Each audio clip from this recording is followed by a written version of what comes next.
Lapsed, täna õhtul on Kuu varjutus, nii et ärge unustage siis vaatamast. Aga millisel kanalil?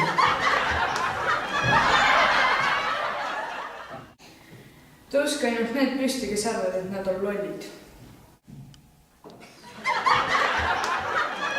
Miks sa siis püsti tõusid? Mul on hale vaadata, et üksinda püsti seisate.